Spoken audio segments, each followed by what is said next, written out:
Hello and welcome to Auto Arcadia. I'm one of the hosts, Colin Wood, and with me as always is... Thomas, the ever host. How you doing, dude? Yep, good. Super good. How are you? I'm good. I'm good. IT related hijinks today, so yeah, I know it's all good, man. Good hijinks, yeah? Eh? Good hijinks. Good hijinks, good hijinks. It means my decade-old laptop that is a constant thorn in my ass over this podcast is being replaced very soon. Yeah, 10 years is a long time in tech. It is. For anyone listening, it has an Intel Core i5 7th gen sticker on it. That gives you an idea of how fucking old it is, because my new laptop has a 14th gen. 24 core on it, so yeah. But aye. Aye, that'll be a noticeable improvement. But Yeah, not what we're here to talk about tonight. it is not. We are here to talk about the dark side of the automotive industry. Absolutely. I think I think we both kind of recognise that there's been some bad dudes excuse me, in the car industry. Like some people who are pretty influential, pretty famous, but were kind of like horrible. Yeah, there's some troublesome issues behind certain companies. Aye, yeah, absolutely. Um, and we kind of decided to take a. Oh, I suppose inadvertently we kind of went for a sort of like Allied powers versus Axis powers when it comes to the just general being shit.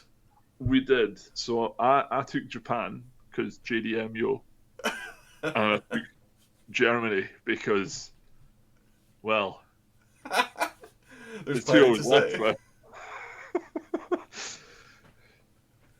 Sorry, bud. Oh no, I just said there's too much to say about Germany. Well, yeah, there's a lot to say about Germany. Nobody came out of the period when all the Germans were on holiday in 1930s and 40s looking particularly good if you were an automotive industry titan.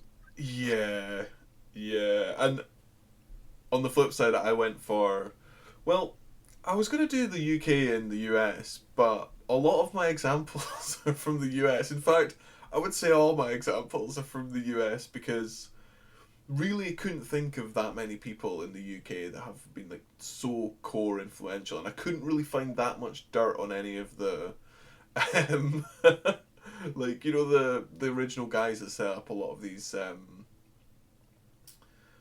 car brands, largely Yeah, because there's no really that much information I could find about them. I'm sure there is a lot out there.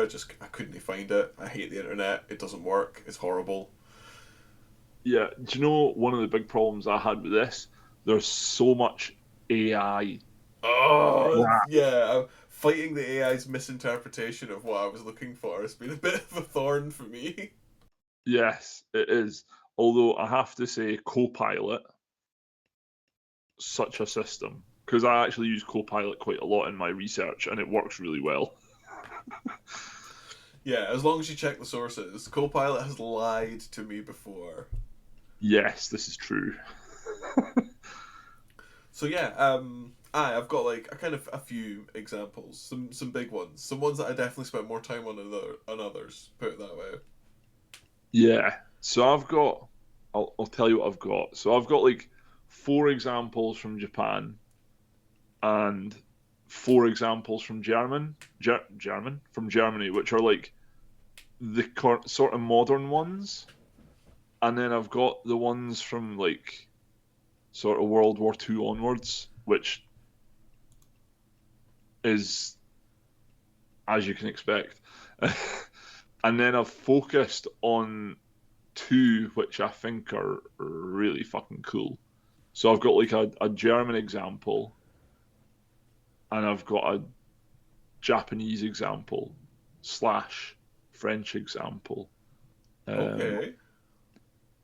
of just what the fuck was this guy on and who is he? Because he might be the spirit animal of the pig that got drunk and knocked out 20 men at the last Bathurst 24 hour. But anyway, um, so Australia is such a country. It is. It's fucking incredible. Absolutely. Right. Do you know, right, they banned alcohol at the Bathurst 24. I So what think I all know the where this is fans, going. they all went to the racetrack like a week beforehand and buried their alcohol. And then they That's showed up amazing. when like the security was on, and they're like, "Where's your beer? I don't have any." I'm like, oh, cool, fair enough. Everybody goes into the track, just digs up all the alcohol, gets blitzed, fight. It's not an Anyway, event if there's not like a drink, potentially a fight. yeah, I have to say that attitude would make car shows in the UK a lot more interesting. A lot spicier. Yeah, a lot spicier. Absolutely. So yeah, I think we should probably get started with you because honestly, I've only really got like a handful of examples. Fair enough. Well, this is going to be a bit of a whistle stop one. So Japan, right? 2024, quite a recent one. There was a fraud scandal with Toyota, Mazda, Honda, Suzuki, and Yamaha. Oof. They were all found to have manipulated and falsified vehicle certification data, which included crash tests, emissions, Nice. and noise levels. Oh, the old emissions. Yeah, Mm. emissions are a big one here, man. I've kind of noticed that as well. Like, the manufacturers do be cheating. Yeah, no, they do. Um, like they're a bit they're a bit mental. Um, my next one, so this is quite distilled down and punchy. So you'll notice Mitsubishi wasn't in that list. I mean, it was quite a rapid fire list, but I'll take your word for it. So it was Toyota, Mazda, Honda, Suzuki, and Yamaha. So no Mitsubishi. And the reason for that isn't that Mitsubishi's innocent, it's because Mitsubishi were actually caught out in 2016. So they're just worse at Yeah. So it. they were basically admitted to rigging fuel economy tests for decades. And it affected hundreds of thousands of vehicles. See, I think this is an important point to like establish early, but the car industry is filled with scammers. Oh yeah. Like, Oh, there's so much scamming. Everything's a lie. It's all bullshit. It's all marketing. oh yeah. It's all fucking balls. Like, it's just insane. So it is like the. Have you ever had a car that does its quoted mile per gallon No. ever? No, I've not. It's a fucking myth, right? And do you know why?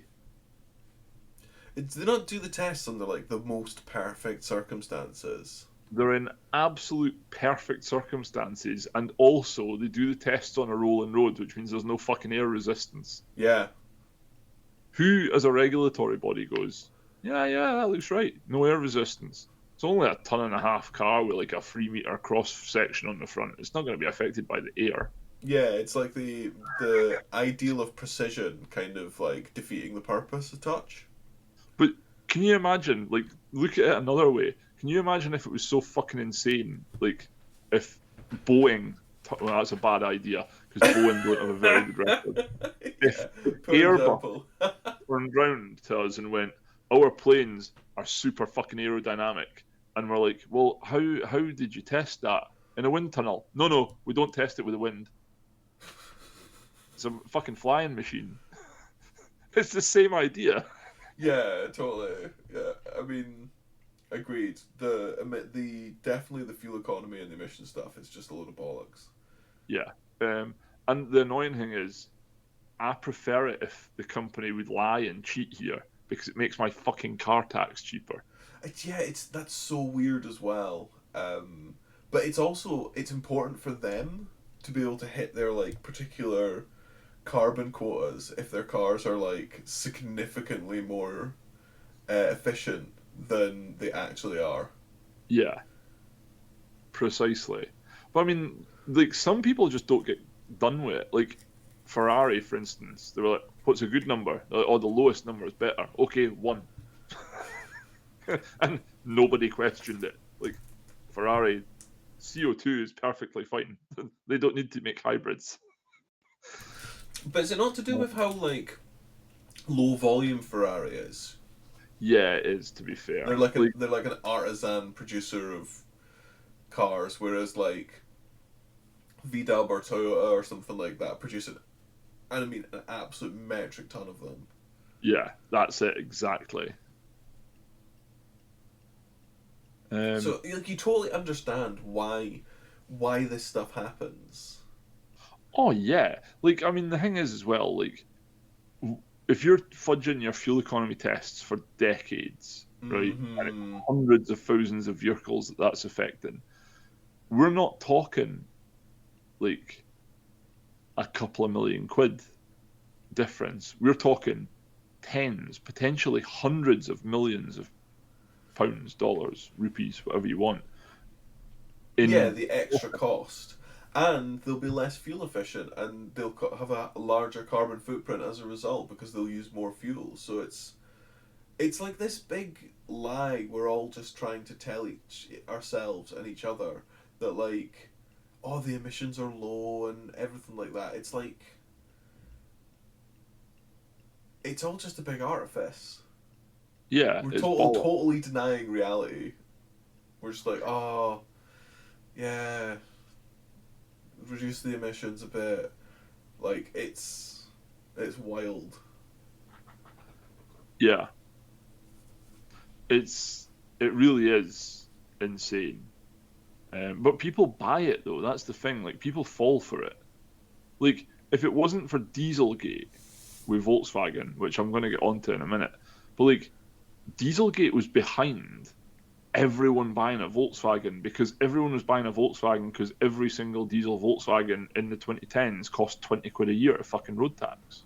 Mm-hmm. And yeah, absolutely. The Volkswagen really heavily embraced the diesel engine. They pushed it, you know?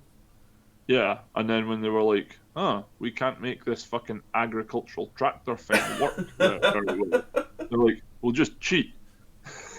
Yeah, totally. When you don't, it's that's how science works. Like when you don't get the test result that you want, you just do it again until you do, or make it up. Yeah, and then get peer reviewed to death. You'd hope it's probably AI peer review now. Oh, don't. That's a horrific thought. Honestly, peer reviewed stuff is wild. Anyways, like sometimes you get stuff back and you're like, hey, did you even read the same? Did you read this? Yeah, I've read some white papers in my time, and I'm like, who the fuck graded this? I don't know what the maths they're talking about mean. Like I can't the maths I'm fucking useless at. But see the part where they're talking about what they found? Bullshit. Like it doesn't work like that in practice. Some of them. Yeah, it's a bit mental. So it is. Yeah, absolutely. There's definitely a jump between theory and reality. There's a jump from the lab to the actual real world application. Oh And yeah. that's exactly what they like conveniently ignored during the Dieselgate stuff. Precisely. But That no, is it. but that was also straight up like, you know, a particular mode for the vehicles to be running that was like ultra low CO2 but low performance. Yeah. Do you know as well the mental thing about this is we'd have had like super efficient cars in like the 70s, well 80s. So Ford actually they brought out the CVH engine, which was oh, fucking hell, it's helical. It looked like a Hemi. It's a cylinder, like a half circle, half a cylinder for the combustion chamber in the heads.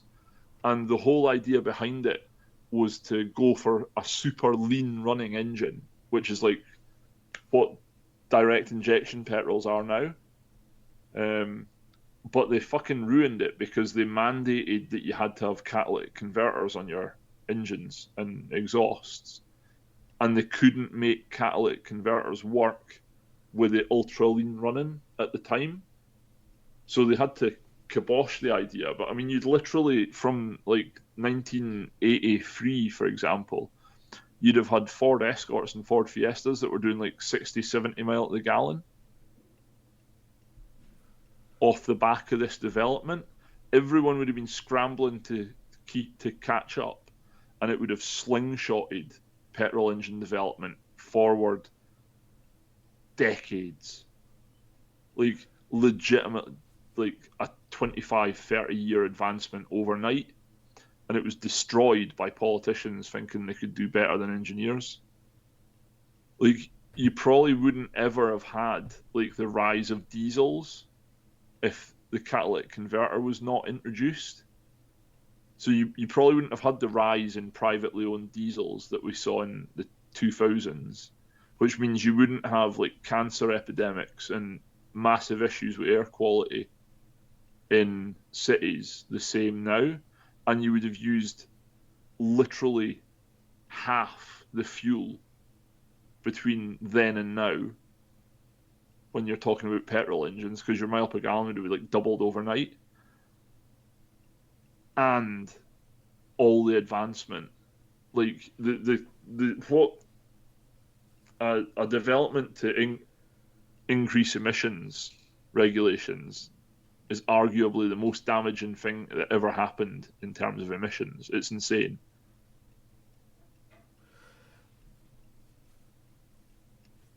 I mean, that is a take. There's a lot of like, there's a lot of what if in that. There is, but I mean, it's like you can infer it, because like if somebody comes out with an engine that does fucking 200 mile to the gallon, it's like everyone's going to be rushing to try and copy that. Like possibly the first cars you would sell would be your competitors buying them through agents to reverse engineer everything you've done.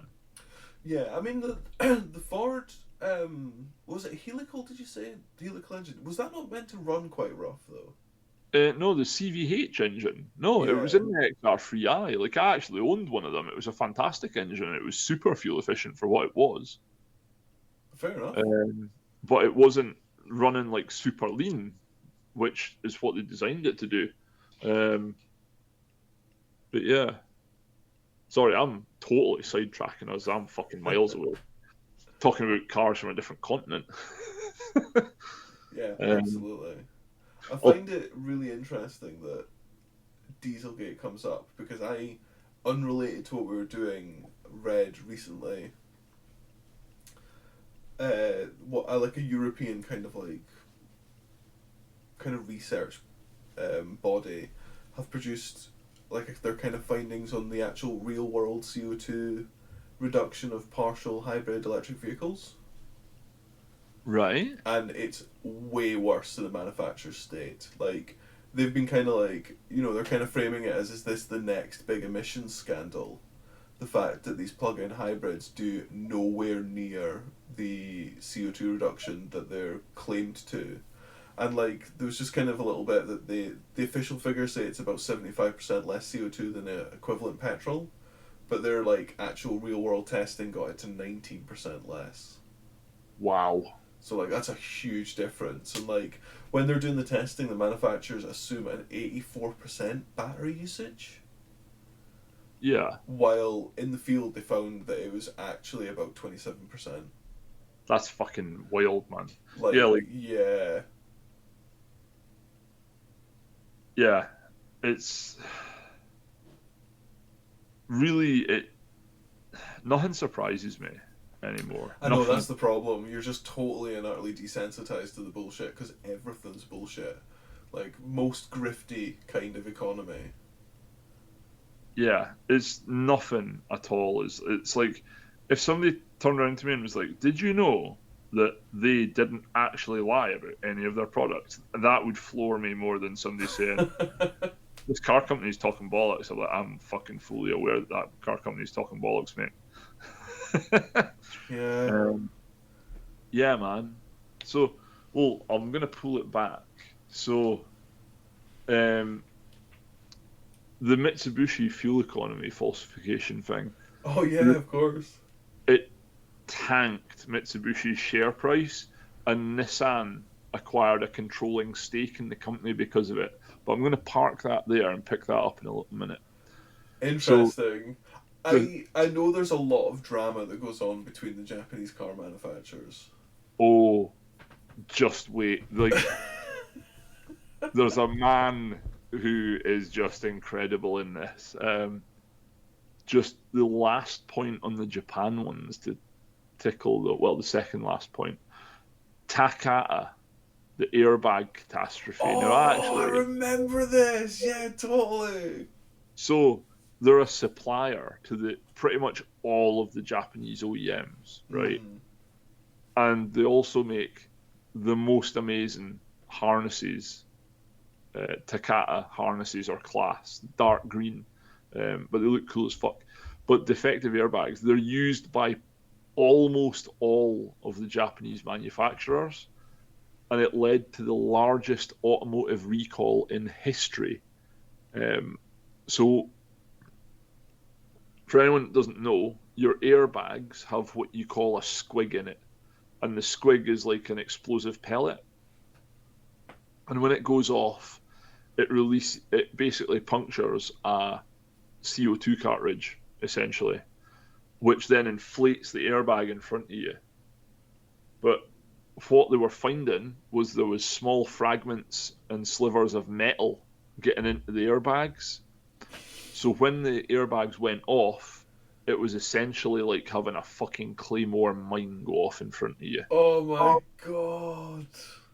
So not only were you hitting like tree, wall, car at X velocity, you then had metal fragments getting exploded into your face. Can you imagine having one of those bumps that's like not a massive bump? Like you're not rolling down a hill, but also it's just enough to set the airbags off. So you're Yeah. actually fine until the airbag goes off. Well, apparently there was a lot of people died.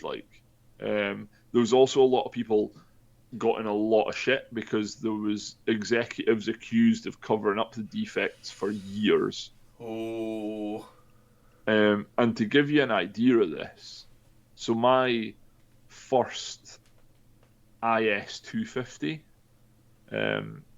was a 55 plate, and it was pulled in by Lexus for a recall in 2019. Right, okay. So 14 years later, they were still uncovering batches of these airbags that were fucked. Yes, that is insane. So it kind of like you're almost playing roulette. And this has nothing to do with the fact that I'm buying a Japanese car next and I want to tank the price of them. This isn't what I'm doing. But if you buy a Japanese car that's not been like it's legitimate roulette. Like if you're driving around in a Japanese car, like the airbag could be part of a batch that's not been recalled yet, or hasn't been marked for recall because they don't know there's an issue with them. But the recall was still going on until a couple of years ago, I'm pretty sure. That's crazy. Like one of the longest recalls.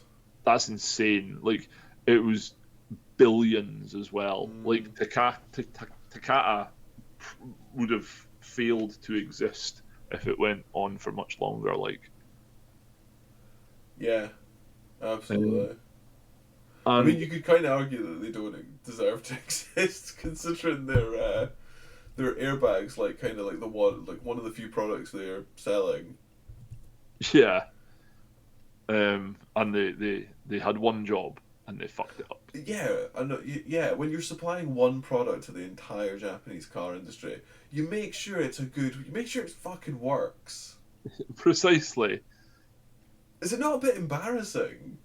it is. Like even it's awful that they like covered it up and stuff like that. But like to even think about doing something like that in the first place is really cringe and embarrassing.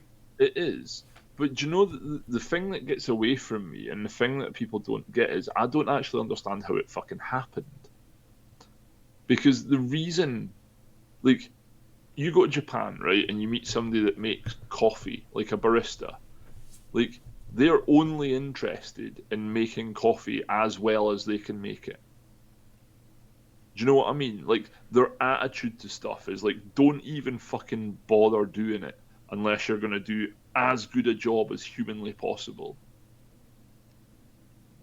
I Like, mean, maybe I'm not 100% sure that that's like it feels like a little bit of a generalization, but I kind of get what you mean. it's a general, like, I mean, the thing is, like, if you go back to like fucking 900 years ago, you had them making swords that were like folded 2,000 times.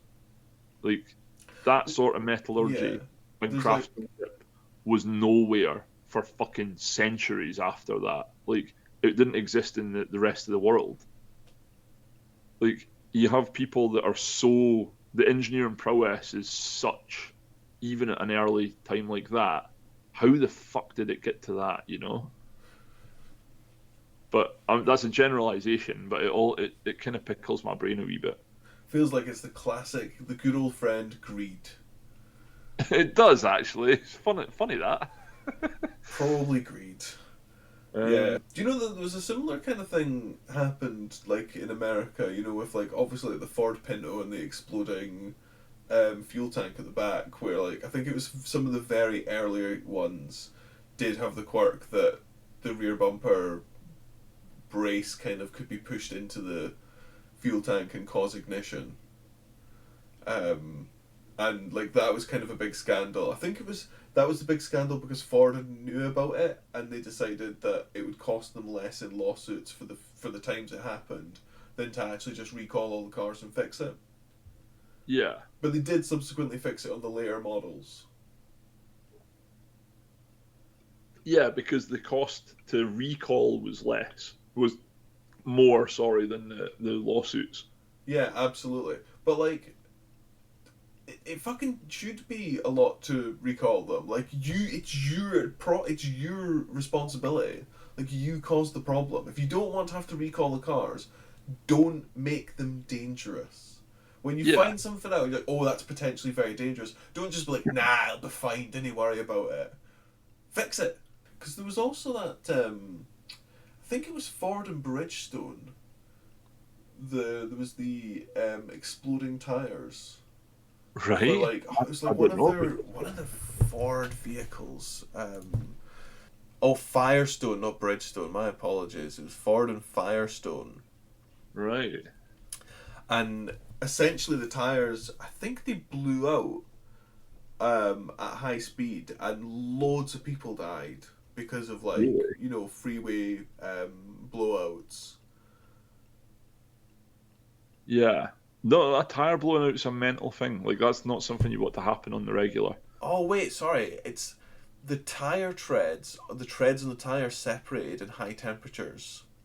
That's what it Holy was. fuck. Yeah, Right, the that's Firestone had used a terrifying. new technique, I think, to apply to that actually like adhere the grippy tread to the actual inside tire. Yeah. And yeah, they were separating, and it affected lots of like the Ford Explorer and stuff like that. So, like, all the really heavy stuff that'll get tires really heavy, Yeah, really hot. Yeah. yeah, absolutely, yeah. So that was a big lawsuit because it was like identified. And Right. Firestone got hit a fair bit for that one as well. Yeah, They set it's aside 800 million to handle lawsuits related to the recalled tires. fucking hell. It's a big number. It is. I mean, you're not far from a lot of money. That happened in that was 2000 as well. So that was pretty recent. Well, it's not that recent anymore. It's 25 years ago. Ah, fuck. I keep falling into this trap where Yeah, I'm like, the man. millennium was just yesterday. Head first into that. It's like, nah, it's actually been a quarter of a century. Yeah, it's fucking wild. Don't want to talk about it. Moving on. Yep. So I've got a belter for you here. This is the last one from modern Japan, right? Okay. Carlos Ghosn, his escape and financial scandal, right? Right. So, oh, you're gonna love this. This is Yeah, I'm fucking looking forward to this crazy. one. So, he was once hailed as like a visionary executive in the automotive world until 2018 when he fell from grace. Oh, this is such a great start. So he was like the cost killer. He came into like businesses, automotive companies, and was like battering costs down, right? Oh no, he didn't make efficiencies, did he? Yes. Oh, efficiencies are the absolute worst. So basically, he was born in '54. He had a Lebanese, French, and Brazilian citizenship. Went to like French engineering school. He rose through the ranks at Michelin Tire Company, Alright. and then joined Renault in '96, where he became known for like aggressive cost cutting and turnaround on like what they're doing uh, corporately. Yeah. So he drove Um, people hard and he did it on the cheap. yes. So Cool. then Great. he went to Nissan in '99, which is when Renault. No, sorry, it was 2002 when Renault bought them out, when they acquired 51%. So in '99, he went to rescue Nissan, which was near bankruptcy. Within 2 years, he returned it to being profitable, and he was like a fucking rock star in Japan. He was like, "Holy fuck, this guy knows what he's doing," sort of thing. So then it became Renault, Nissan, and Mitsubishi. So this is what after they bought Mitsubishi, and it became the world's largest automotive group.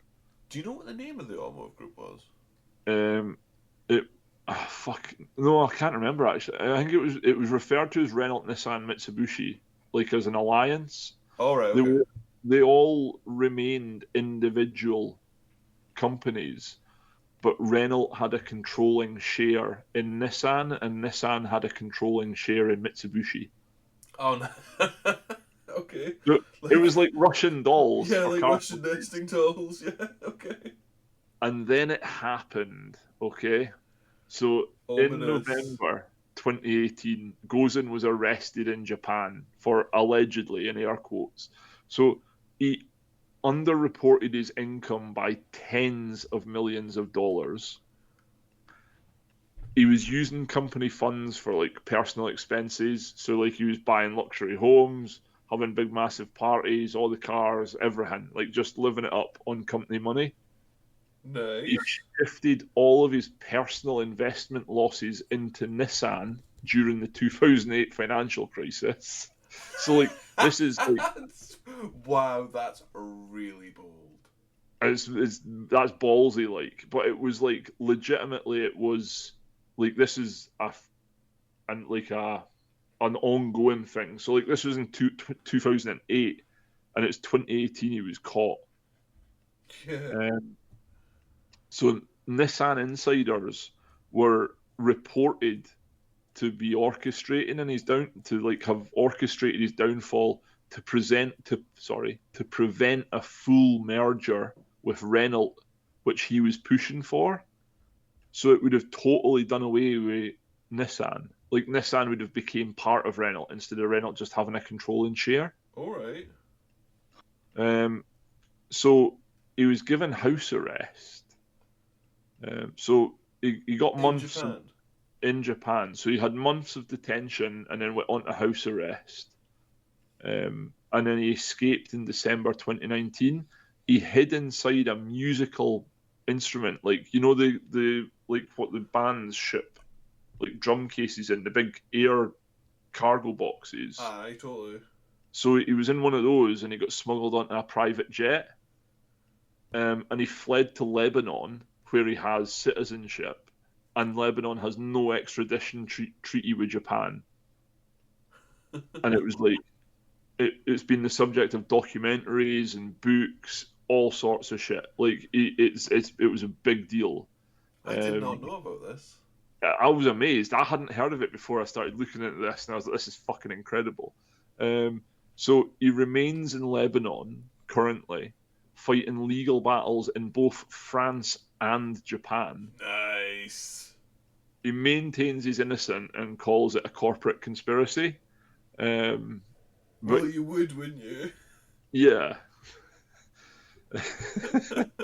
so this guy is also like he was a pioneer of electric vehicles, which makes me like him even fucking less. Like I thought he was pretty badass until I was like, this cunt's responsible for the Nissan Leaf.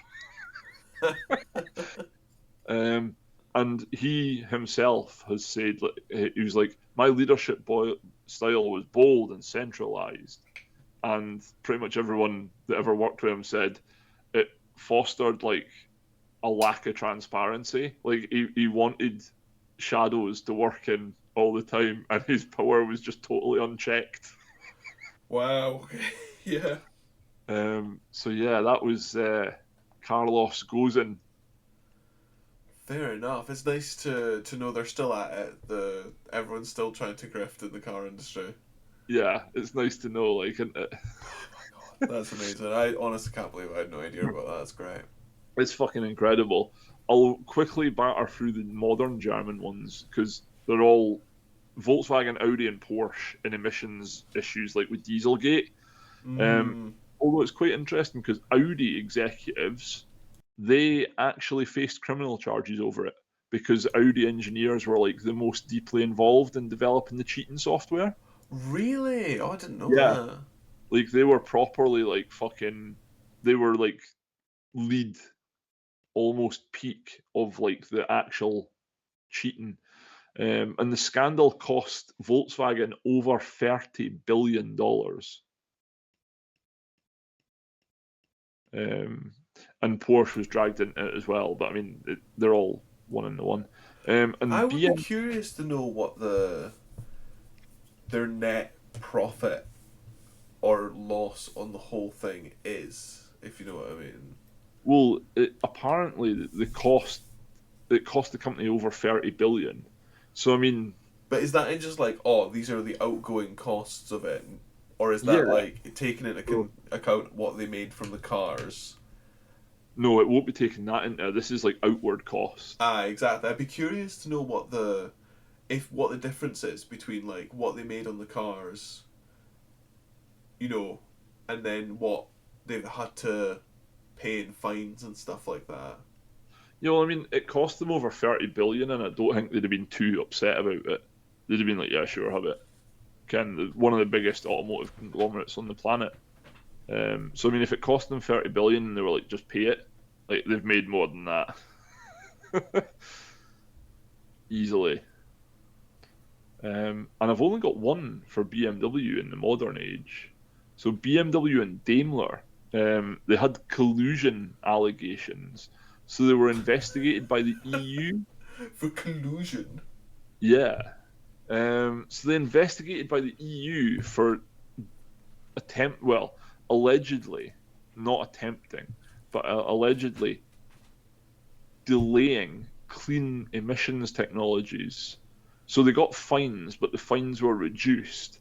But it was, the EU anti-competitive laws, like the anti-monopoly laws, that it was basically that they were cornered under. But I couldn't find an awful lot about it. It seemed, Interesting. it seemed to have been hushed up quite well. Interesting. So, Mercedes, were they involved in anything? Yes, in that Daimler was, because Oh, Daimler of and course, Mercedes. yeah. But aye, so they were like, we need to stop these going to market because we need an advantage. So yeah, Yeah. no, I don't have anything else for modern day Germany. Well, there's a couple of bits and pieces. There was class action lawsuits in America against like Mercedes because they had soft camshafts and they were wearing out quickly, and there's stuff like that. But I mean, I was like, it didn't happen in Europe, so I was like, I'm not really chasing it. Fair enough. That honestly, it's crazy how many are surround just like the manufacturer falsifying data. Yeah, like a lot of them is all to do with that. Like emissions is the European one. Like everything Mm. to do with emissions, um, and the only stuff I have now for you is like World War Two. Yes, the origin.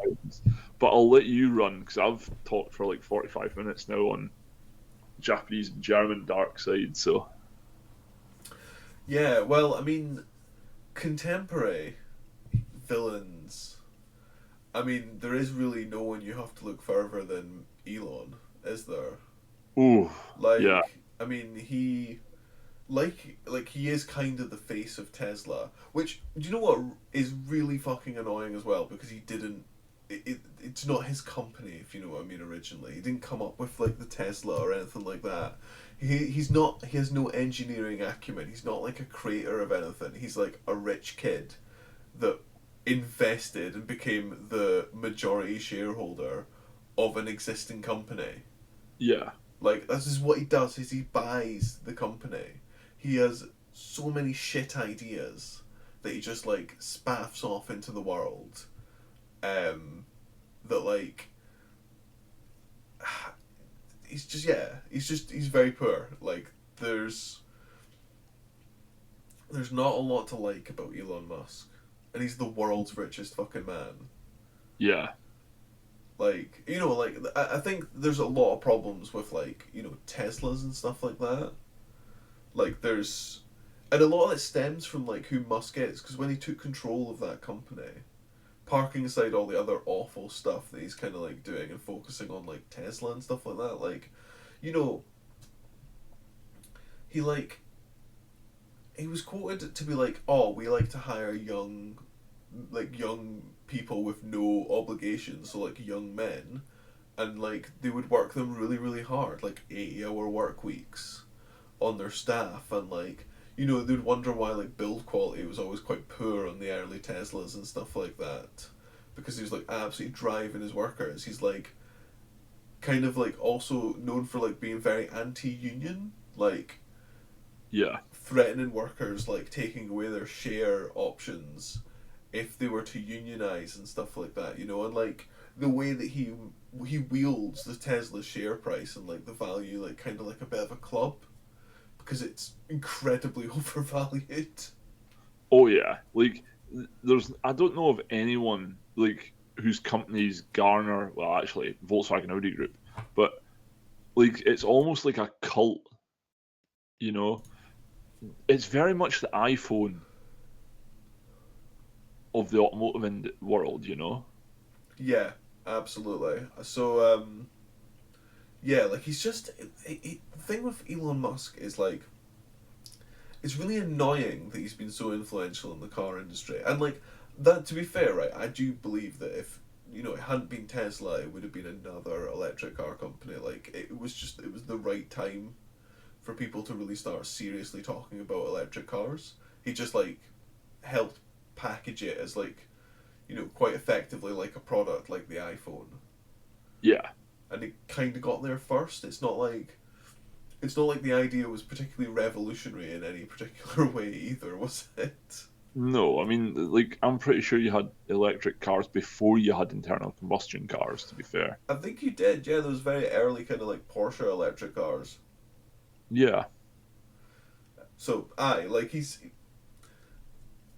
just kind of like a horrible person, a conspiracy theorist, like parking aside all of the other stuff, like his relationship with Trump and just generally like all of his horrible like idiotic behavior. I also think that like he's been really shit with Tesla, like his company as well. Like Yeah. I mean, I probably can guess your thoughts on the Cybertruck, but like that thing was over promised so aggressively. That was hyped to the absolute nine, and it's not that great. It's kind of a shit car. Like it's, I mean, have you seen any of the? Was it Whistling Diesel did the videos testing the durability of it, and it broke. Like it actually snapped the chassis in half. I can't remember. I mean, when you're talking about that though, like I remember seeing like news stories, and it wasn't long ago. I'm sure I seen like one like a month ago, like a guy burned to death because like they crashed, it caught fire, and like the fire brigade came to it, and they could not fucking open the doors. They couldn't do anything with it. I think they did have a bit of a problem with certainly some of the earlier Teslas for stuff like that. I've like, and they put the emergency releases for the doors in like really insane places, and there's no consistency as well between their models and stuff like that. It's that kind of trying to make it design over like practicality. Yeah, it's very much like they have the function follow the form instead of the other way around.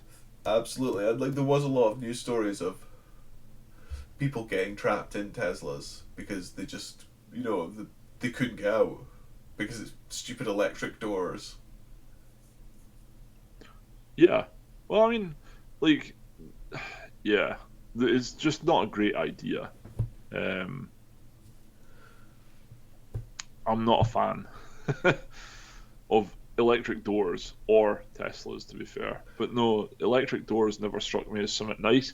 Like, can you imagine your battery dies and you can't even get into your car to open the bonnet? Like, the alternative that you're then faced with is like crawling under the car to attach jump leads to like a part of the chassis for your negative and like trying to get onto the positive at the alternator, praying like fuck it's at the bottom of the engine.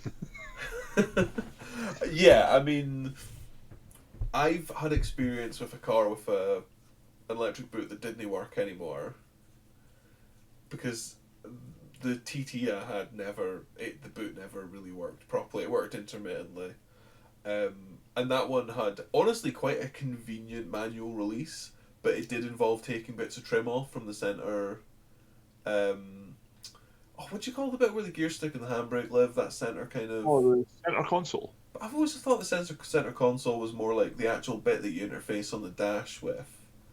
Well, I actually maybe well a transmission tunnel. Aye, yeah, some trim off the transmission tunnel, um, to like release it, and then there's like a handle in there, but it has to be in an obvious place and an easy to access place for that to be practical. And also, it's really fucking annoying having to take trim off your car because the boot's died. I'm speaking from personal experience.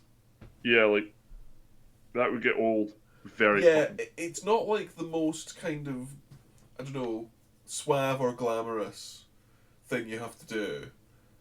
Especially if you pull up to a petrol station and your electric boot doesn't work, so you have to manually release the boot.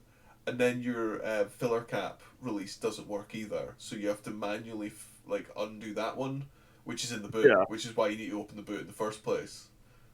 yeah, that's a total ball ache. Yeah, That's a pain. you're really living the convenience there. So yeah, I mean, totally. But like, honestly, that's just kind of like electric boots. They're not a great design in my opinion, but it's kind of stuff like that being a little bit kind of like aggressive with like poor design choices and being a bit slow to like recall and change things is not the best. But like as a person, Elon Musk is so much worse than that. Oh yes. Like, do you know much about him? Do you know some of his like his general vibe and stuff? Um, he's a pretty scummy guy. I wouldn't go for a pint with him. Absolutely. I remember I saw some trash picture online somewhere. There was like a picture of like a bar seat or something like that, and it was like, what would you say if Elon Musk sat down next to you? And immediately I thought, can you please leave? Yeah, can you please leave me alone? Yeah, no, or I'd get up and I'd go somewhere else. Like, I don't see the appeal. I absolutely do not see the appeal. Even before he like properly went off the deep end, and like fucking Yeah, sorry, the the whole his relationship with Trump and like him essentially like dumping loads and loads of money into the Trump campaign so that he could like open his Doge, the Department of Government Efficiency, and like yeah, essentially just mine all of the U.S. government's data, and then bail Like that is really like shit behavior. Oh Like yes. what a Like, prick. Honestly, do you feel like it's he was not like all. bribing people to vote like for Trump, or Yeah. he's trying to anyways. He's just absolutely awful. And do you know what makes it so much like it's almost funny? Is he's so fragile and gets so butthurt about so much stuff that absolutely doesn't matter? It's insane. Like I remember there was like some like controversy where he was like accused of using other players to boost his character on some RPG game or something like that because he was boasting about all of his stats, but then when people were actually watching him stream it, they realized he was like kind of shit at it. Um, and it became like this kind of like controversy. But I was like, and he got really upset and doubled down on it, and like, just it's so embarrassing. It's so embarrassing and cringe. And he's the world's richest man. Come on, like, Yeah. why are you so insecure? Like, just I don't know. Honestly, it's it's quite impressive to be such a low quality person when you are the richest, the richest and one of the most powerful people in the entire world. Yeah. And like the thing is as well, I think it's probably because he's so rich though, man. Maybe. Because I mean, like, I don't imagine his childhood or upbringing was particularly like, like easy or relaxing because like his family are South African emerald mining money, I think originally, and his dad's a nasty piece of work. yeah, like a white family from that time in South Africa is not going to be nice, especially not if they're from money. Like, let's just throw that out there. Like, definitely supports apartheid. Aye. Definitely, I would say so, and profited from it as well is like the big thing. Like actively profiteered from it. yeah, definitely total piece of shit. Like, have you noticed how all of his photos online, by the way, like if you see him, he's got a six pack and he's built like a brick shit house. It's like somebody put his face on the Rock's body. Honestly, do you remember him? Like he just talks so much shit. Like there's no need for it. Like and he just talks so much shit. Remember he was like, oh, I'll fight Mark Zuckerberg. We'll do some like cage fighting or like an MMA fight, and like Zuckerberg was like, okay then, but you're like, oh, it's never gonna fucking happen, is it? Because No, like Elon's full of shit. He's just full of shit. aye, I would have taken that action. Like, if he was like fight for keepsies, fucking no problem, Elon. How Come, satisfying come and would it get me. be to kick the shit out of him? Just like it's not like I'm not condoning this in any way, but like it could potentially just put it out there. It could be quite therapeutic. Oh yeah. Do you know what he reminds me a bit of Michael Jackson as well. So he does. How so? Uh, well, his face looks a bit like melted plastic. You know, American cheese, right? I don't know if this is going. Imagine, imagine if you carved a face into a potato and put one of those American cheese slices on top of it, and then put it in the oven for like 2 minutes at 180, and just that melted cheese look over the face structure. That's what his face reminds me of. That kind of that really like tight skin and like forehead does usually kind of like signify a bit of surgery or something. You know, maybe like a bit of overuse of Botox or something. Yeah. Um, but I like yeah, he's honestly when part of my part of me like looking up some of the stuff that Elon's like, said and got in trouble with. I like searched for I can't remember what I searched for. It's like why is Elon such a piece of shit? And one of the search recommendations I got was actually from X using the Grok AI. Right. Yeah, and it gave me like a list of some of the stuff that could potentially make someone feel like Elon was a piece of shit. But I did find it quite amusing that the Grok AI was the one that was like willing to give me those answers. That's incredible. uh, I love it. It's just it is absolutely crazy. It's insane that he has so much like kind of like influence. Although I wouldn't say he has. I mean, he has been really influential in the car market, 100%. Like you can't. Tesla has had an impact, can't be denied. Yeah. I just don't attribute any of that impact to him. And the No. impact he has had, I think, has been pretty negative. Oh yeah, he's done more damage than good. Well, you see, I don't know though because he's got his little cult that follows him around like a lost puppy, doesn't he? Oh yeah, but I think that cult has started to melt away. I think his like strong alignment to Trump, and like remember the Nazi salute that he gave at the fucking Republican, was it like a rally or something like Yeah. that? Aye, like, and he was like, "Oh no, I was doing something else." It's Oh like, no, yeah, aye, sure, fucking you were fucking doing a Nazi salute, you come prick. on. I can't believe like it's the thing. It's like when you're that rich, you can get away with anything. Yeah, do you know, this fucks me off though, right? Because I would like to think if I was that rich, like coming from the background we had, we were pretty grounded, nothing out the way, like unbelievably insane. I'd like to think if I was given like fucking tens of millions, not even richest man in the world, but like I'd be like going to my local NHS trust and being like, right, what equipment do you need?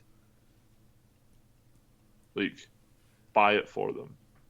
Like, go and start a fucking trust to put like all the parks in your village or town into the trust in partnership with the council so they can't be bought and like turned into houses and like starting businesses that like you would be fair with, like not being a fucking self-serving piece of shit and like nobody gains from that. It would be nice if like societal kind of like um egalitarianism, societal charity was like the kind of the way that like the rich kind of dick measured Yeah, rather than like just being like buying tat or going to space. do you know it's a societal problem as well, and I can prove that because in ancient Greece, the richest people in Athens competed to pay the most tax. Like that's the opposite now. Like if you've got a couple of million, you're like using your private yacht, but it's like controlled through a fucking trust that's got a beneficiary of an LLC that itself is part of another trust, so that you don't own anything but you control it, so you don't have to pay tax. Mm-hmm. Um, but yeah, it's a Like bit that's such a race to the bottom, isn't it? When people are like, "Oh no, I'm like exploiting the system as much as possible to minimize what I like contribute to society." yeah, Like it truly is a hyper individualistic, like kind of fuck everyone else attitude. it's insane. So it is. It's fucking mental, man. But yeah, And yeah, I think that Elon probably represents that quite well. Um, and another reason to dislike him. So yeah, bad dude. That and like he's kind of really my only contemporary example. I mean, like, I imagine probably quite a few of like the higher up executives of some of the larger car firms are probably like doing some bad stuff. But I couldn't really find too much detail on that, so I just went for the big, obvious main candidate of my ire, which is definitely Elon. yeah. Well, I mean, all the names will come out when the Epstein list drops, I'm sure. So Do you think it'll ever be released? I don't know, probably not. Yeah, fair. That's a different topic for definitely a different different podcast. Yeah, it's a different podcast and a different topic. Very well said. Absolutely. Do you want to know something totally random that I did learn? Just I don't know how I learned this from researching Elon Musk, but I did. But Hit me. Did you know the AA was originally formed to help motorists avoid speed traps? I did not, but I love that. Yeah, I really like that. Like, I just kind of like really basically just quickly glanced at the wiki, but it was such a weird like thing. I was like, I had no idea about that, and then like apparently that's kind of how they started off with their little roving bike patrols. You know, kind of like they were like helping motorists out. But then it was challenged in the UK in court because in like I don't know like 1909 or something like that, like really really early on, and they ruled that warning someone of a speed trap was like an attempt to pervert the course of justice or something similar to that. I actually can't remember now. I should really I will quickly check. No, you're right. That's what they see it as. Oh, it was 1910. Sorry, it was a legal case. There was obstructing an officer in the course of his duty. That was it. Sorry, obstructing an officer. So they had to kind of put a little bit of like a. They had to codify that instead. So now that they could like actively like wave at people to be like, look, there's a police trap up ahead, slow down. They had like a kind of coded salute where they would salute the motorists as they went past. But if sorry, I want to double check. I want to make sure I'm actually correct here. Is this where the universal thumbs down came from by any chance? No, they would salute, but if you couldn't, um, oh, here we go. The organization produced a coded warning system whereby an AA patrolman would salute the driver of a passing car which showed a visible AA badge unless there was a speed trap nearby. So basically, they would salute showing their AA badge, but if you couldn't see their AA badge, it meant the plod was around. Ah, that's quite cool. Yeah, it's Ah, pretty cool. because I had no idea about any of that. I thought that was a really interesting little like tidbit. that is cool. So it is. I really like that.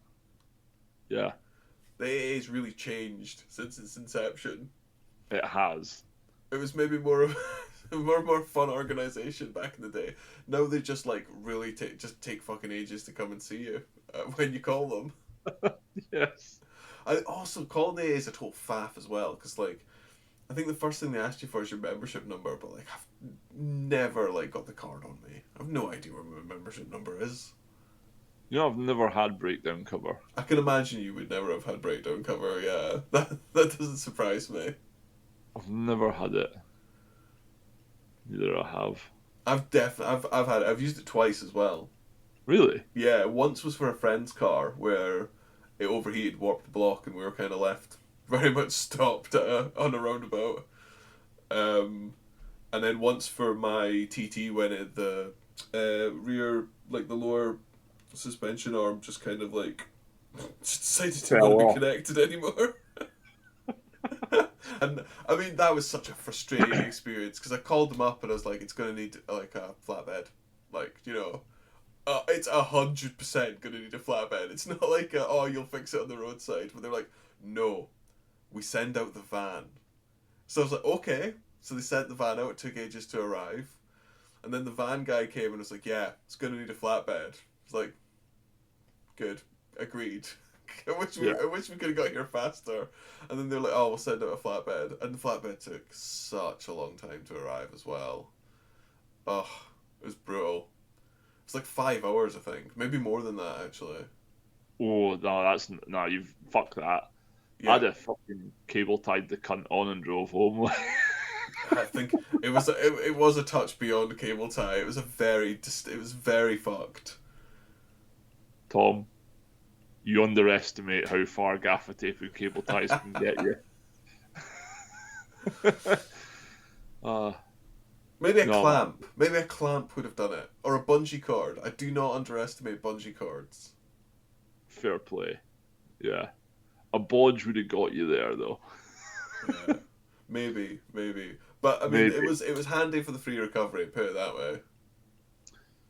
Yeah. No, I get the appeal of it. Like, um, I think that's probably the main reason is the fact that like someone will come and like, you know, tow you or flatbed you away eventually, given enough time. Yeah, I mean, it's a nice, convenient thing to have at your beck and call, you know? Aye. But anyway, that was my random little fact about the AA. Fair enough, man. Yeah. Are we on to like wartime stuff now? I think we might have to go on to wartime stuff. And for me, there's one biggie as well that I like, I want to talk about. Go for it. So it's got to be Henry Ford. Like, Yeah. it's quite. I think Ford gets a pass, and I don't think he should. Yeah. I mean, the car still carries his name. Like he was kind of one of the originals. Like he really did start the ball rolling. Like massive industrialist and like incredibly influential in not just the car industry, but like kind of like production in general. But like really really key to like honestly to cars taking off in many ways. Yeah. I full agreement. Like he was the father of the moving production line, wasn't he? Mm-hmm. Absolutely, and like honestly, he's kind of like I would say Ford had ideology, That's one way of putting it. but like he had a very like economic ideology. Yeah. Like to address the elephant in the room with Ford, like he was crazy anti-Semitic. Like cannot emphasize enough how anti-Semitic Henry Ford was. Like he used to produce a like his own kind of like newspaper in kind of quotes called the Dearborn Independent. It was like styled to look like a newspaper, and it was Right. just like anti-Semitic propaganda all the time. Like he actually used his dealerships to like distribute the magazine wider. So for Really? like a shitty little like local newspaper because it was for like he's from Dearborn, Ah, right. Okay. but he actually had like a massive circulation because they were like sending it to all their dealerships. Some of their dealerships were putting them in the cars when they sold them. Wow. So he was big on the distributing the propaganda literature. Like um what was it he like published he published like 500,000 copies of the Protocols of the Elders of Zion, which is like a kind of like core anti-Jewish kind of like text, if you know what I mean. And it's like the root of so many conspiracy theories, like anti-Semitic conspiracy theories. Yeah. Like honestly, it kind of says something when like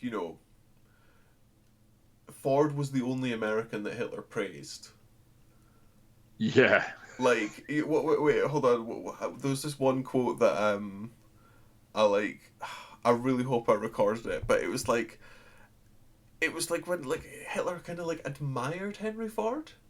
I was like, that's not great. I mean, he was even given the Cross of the German Eagle in '38, which is like the highest award Nazi Germany would give out to like someone who wasn't German themselves. Yeah. Like that's no the best. No. Like That, absolutely not the best at all. yeah. No, it's not cool. Like there's this is a theme which is quite common in the dark side of automotive uh, of this era. Yeah, there is. There's a lot of Nazis. There is. There's Um, a lot of Nazis indeed.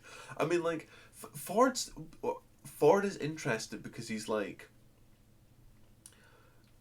for some things he actually like was maybe a little bit ahead of the rest of the like he was a little bit progressive, but on other stuff he was crazy like regressive and like racist and anti-Semitic.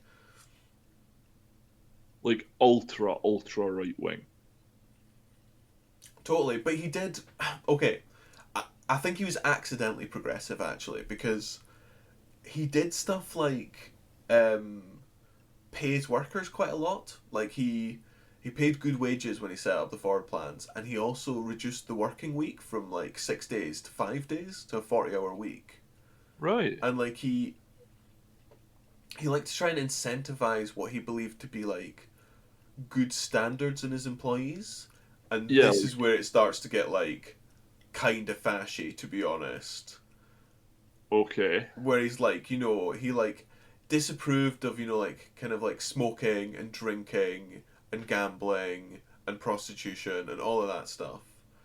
And like he expected his employees to kind of uphold like a moral code, and he would kind of reward the employees that like kind of met his standards. And he had a department in his like factory. It's called the social department, and they used like investigators to like monitor and maintain employee standards. What? Yeah, like absolutely. Like he was invested in his employees, and he only really rewarded, like he wanted to control them. Like, he was really really big on like his idea was the best way and everyone should follow it. That's wild, man. I've got honestly, it gets so much weirder in my opinion, and so much like kind of sillier and wilder. But like that's kind of like setting out his kind of like ideological vibe. Is he's very kind of like puritarian almost in his like outlook on how people should be. They should be like very very controlled, very repressed, and very productive. Because the whole reason that he reduced the working week and he paid people good wages is he wanted the best, most productive workers, and he wanted them to also have like sufficient kind of recuperation time and relaxation time. Like he was very much a kind of, how the Nazis were really really big into like getting the nation moving and like physical exercise and sports and teamwork, and they built all of those like holiday camps where like the families in Germany could go and like kind of like fulfill their societal need essentially, and like but also do like athletic stuff and like kind of promote health in like a sort of like body fascism, like health fascism kind of sort of way as well. Yeah, man. Henry Ford's vibe is called kind of like the same idea. Like he's got a vision for how society should be, and he wants to like control people into that vision and punish those that don't. Right. So one of the things he did, and also I need to contextualize like his like economic ideology is like he's really really big into like letting the like he's a big free market dude. He's like capitalism will solve the world. He was a pacifist. Like he was against World War One. He was against World War Two. Maybe for slightly different reasons. Yeah. But like he genuinely he believed that international global trade would like solve all conflict. People would just like like the market would decide. That was like 100% his like vibe. And he was also quite big into like being like the US being economically independent, like producing all of their own stuff. Honestly, in a way that like Trump is trying to emulate like Henry Ford's ideals by trying to make like the US a manufacturing hub again, Yeah. No. There's a lot of parallels between this and modern day currently, like the economic side of it. Yeah, I mean, nothing's changed. To be No. honest, honestly, do you know another thing that links Ford and Elon in their behavior is towards workers? Like Ford was super anti-union as well. Like he hired I think it was an ex-baseball kind of like player to act as like his union busting kind of representative. Like they would go and like kind of like disrupt union activities, because like the way Ford thought is he was like unions are anti-productivity and productivity is good. Productivity makes the workers wealthy, and productivity makes the the capitalists, the industrialists wealthy. Like productivity is good for everyone, and he saw like the idea of unionized labor as counterproductive to that because they're disincentivized to be more productive because more productivity could potentially like take away jobs from the union, which is a lot of it's a lot of shit, but it's this like hyper idealized free market perspective. Like they believe that people work as like completely rational actors in like a closed loop system. Yeah, I'm following, like, and it's very true though. It's like, you know, the absolute best companies to work for, and like the ones that have like the best ratings on like glass ceiling and stuff. Like, the company I currently work for, they're not a limited company or anything. They're a cooperative, Yeah, and absolutely. Yeah. I've worked for a couple of cooperatives, and I've worked for a couple of different private companies, and the cooperative ones, which aren't like productivity, must be the top. Like, I mean, I had 2 months off paternity leave. That's unheard of, Aye, that's for pretty nice. example. And the only reason I got that is because they put their people first and that's how the cooperative functions, and it pays dividends. Like, they make billions because of this attitude, and it's like it's really draining when it's a constant like capitalism is the way forward when it's been proven it's fucking not. Like, it might be the way forward, but not in its extreme form that is so often touted as being the way forward. Yeah, it's not solving all our problems. It never was going to. It in No. itself is a problem. Like the, I don't really want to get too into it because I have strong opinions on this that we don't have time for. No. It's a separate podcast and a separate episode again. That's a much angrier episode from me, but yeah, like I think line go up is a bad way to run an economy. Yeah, in full agreement. Cool. So back to Ford, and in what I love because this is like I love how much of an abject failure it was in both economically like in like and also socially in Ford's effort to like kind of basically integrate his entire supply chain to control his entire supply chain for making the cars. He wanted to set up his own rubber plantation because this is when they were still using natural rubber in tires. And he Right. negotiated with the Brazilian government to like lease essentially a big patch of land in the Amazon rainforest just on a riverbank and like kind of set that up as essentially it was like a prefabricated town, like a company town named Fordlandia. Wow. And the idea was it would be like a fully functioning town. It would produce the rubber, send it upriver, and it would be used in the Ford plants in America. It, it didn't it didn't really work, and also Ford, because of his you know ideologies, essentially imposed like really kind of like strict rules on the workers that they were expected to follow both at work and like on the plantations, but also when they were living just in the town. Right. And it wasn't American workers he was putting these like kind of rules in place on, because it was predominantly going to be Brazilian workers, like local workers, with like a few American kind of managers and supervisors and stuff. Right. So already an absolute disaster, but like he puts in these really kind of like strict rules. Started building it in like 1928, and honestly, the town was originally designed to be 10,000 strong, like 10,000 people living in like this prefabricated town built just purely to be a rubber plantation. That's that's dedication. Like, that's Like it Going is like all a in. grand vision. Like 10,000 people, it is a lot. Like that is a fully functioning town.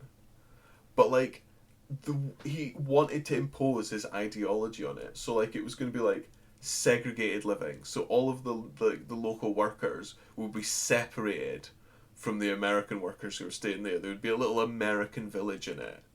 And like the town would have like a school and a library and all of that stuff, but it wouldn't have a pub or any form of nightlife because Henry Ford didn't approve of alcohol or tobacco or anything like that. So it was like, kind of like most puritanical town, like the absolute worst. Yeah. And like, what I love about that is because it was on a river, basically all people would do is they would sail a bit downriver to like kind of like merchant boats, or there was like a wee settlement set up downriver called the Island of Innocence, which was where Oh my like there was god. all like pop up pubs and brothels, and like that's where you went for your nightlife. So you basically kind of like boosted along the river. That's fantastic, man. I, Aye. I'm loving that. it just shows you just can't control people. Like, honestly, if anything, that's the fucking free market in action right there. Henry Ford denied people certain things, and then, like, the market filled the gaps. Quite rightly so as well. Yeah, absolutely. So, like, it's a really, really restricted site. He then even tried to have his own, like, idea of what a good diet should be imposed on them. So Away. yeah, no, I kid you not. And it's like honestly the most horrible stodge diet, like fucking tinned prunes and porridge.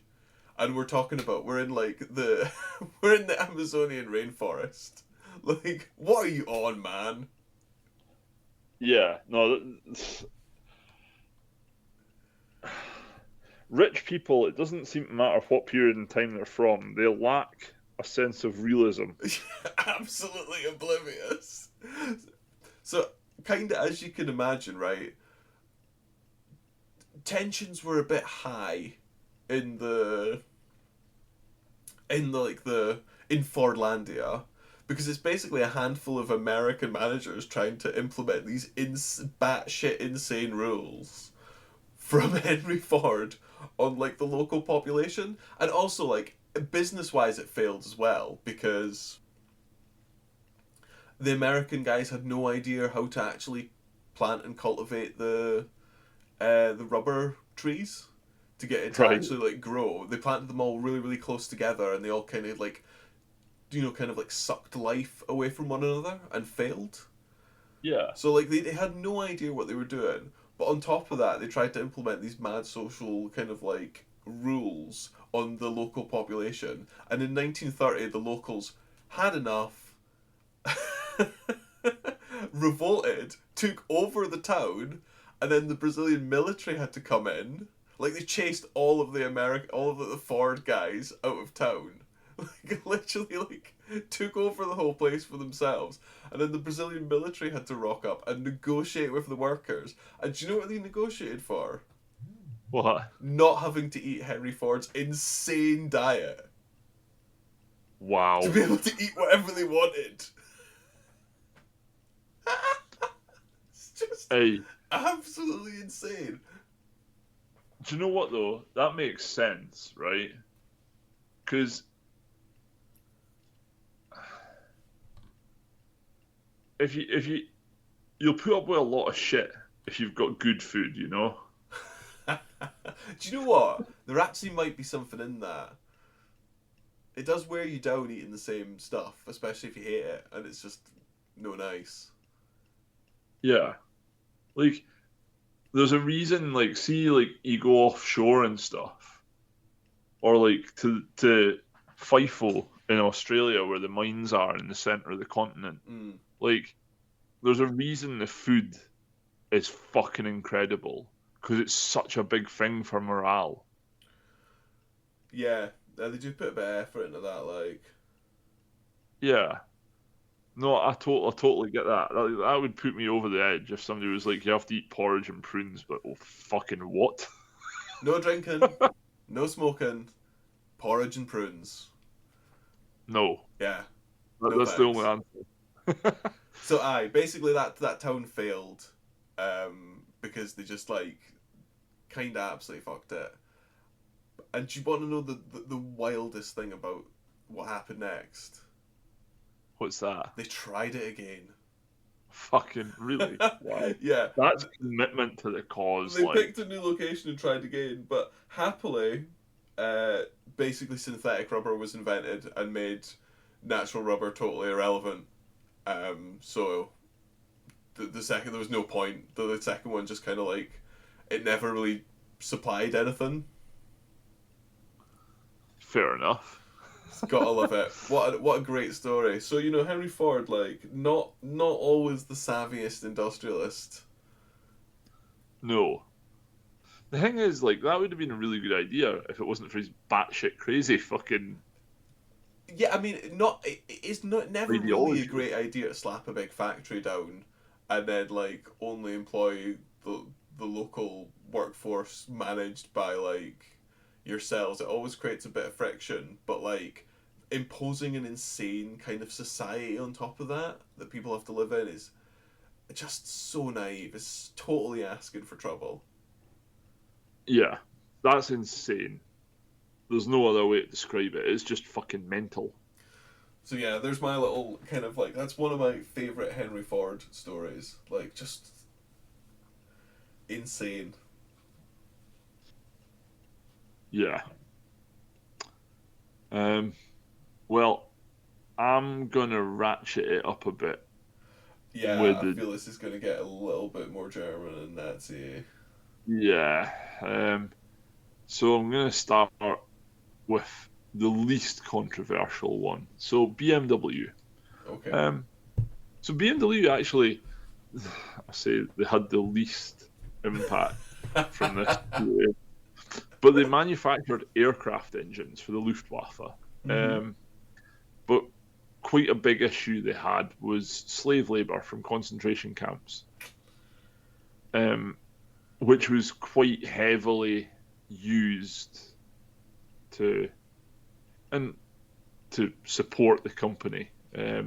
One of the things that really surprised me was how quickly the established companies shifted from like what they were doing to like wartime economy. Like it was overnight they switched. And one of the big things with BMW was is a family called the Quant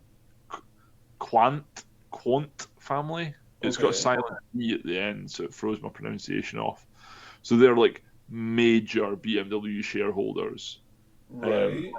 and they were also like deeply tied to like the Nazi elite. Mm-hmm. So, like you're talking like Himmler, Goebbels, fucking all the superstar monsters, Yep. like Absolutely. sort of hit like summering in Hitler's fucking Austrian mountain chateau sort of level Nazi elite. Like they were fucking deeply there. Mm-hmm. And there was a documentary in 2007 called "The Silence of the Quants," and it exposed like how complicit they were and the company's silence about it all.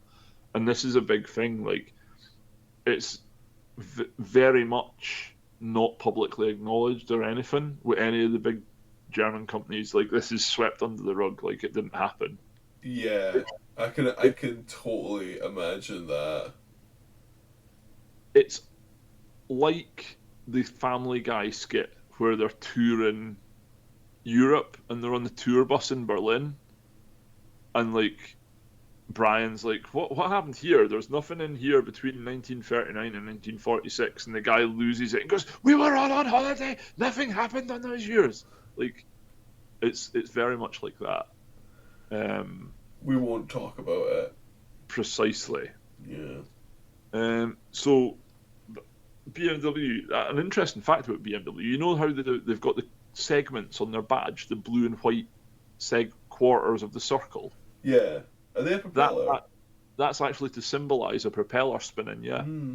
Were they set up? When were they set up? Were they pre-war? Were they established pre-war, and then they transferred to um, like plane engine production during the war? I'm just going to check that for you, dude. Um, I believe they were pre-war. Like, I don't believe they started during the war, and like that was like what got them. No, they were. I'm not even going to attempt to say that. The Pre-war Bavarian Motor motorcycle Works. company. No, the Bavarian Motorcycle. Bavarian Motor Works Company. They were established in 1917.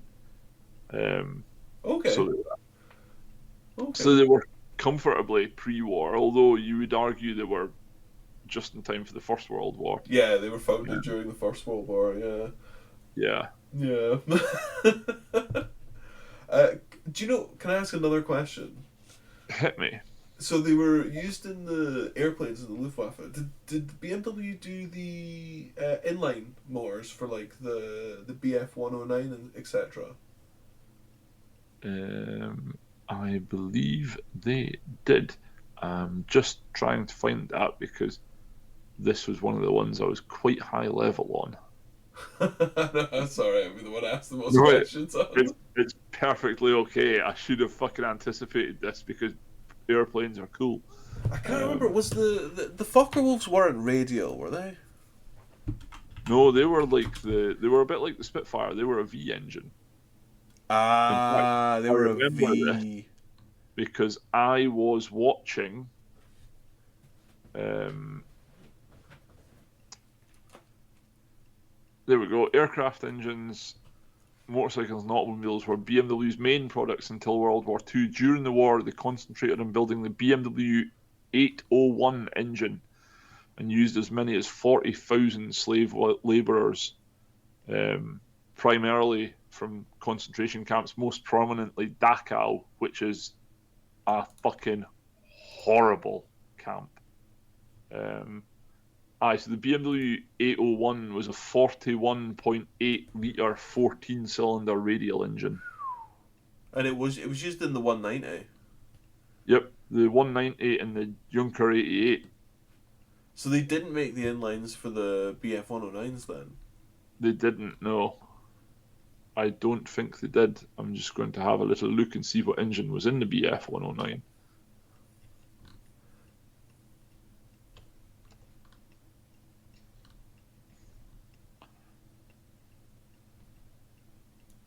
Because I was watching I was. There you go. It was powered by a liquid-cooled inverted V12 aero engine. But I cannot see who made the engine, unfortunately. Because they shot the cannon through. It was a Junkers Umo 210 engine, 700 horsepower. Because they had a cannon that fired through the crankshaft. Oh, of course, yeah, centrally mounted. Yeah, and then they had two machine guns that were timed. I believe they were on cams, so they would shoot when the propeller was not in front of them. Mm-hmm. They synchronized. Yeah, synchronized up with the propeller, which is pretty cool. So yeah, that was BMW. But then you had Volkswagen, which was founded in 1913 by the German Labour Front, or the Nazi German Labour Front, to build the people's car. Yes. So they had quite a. So these guys were.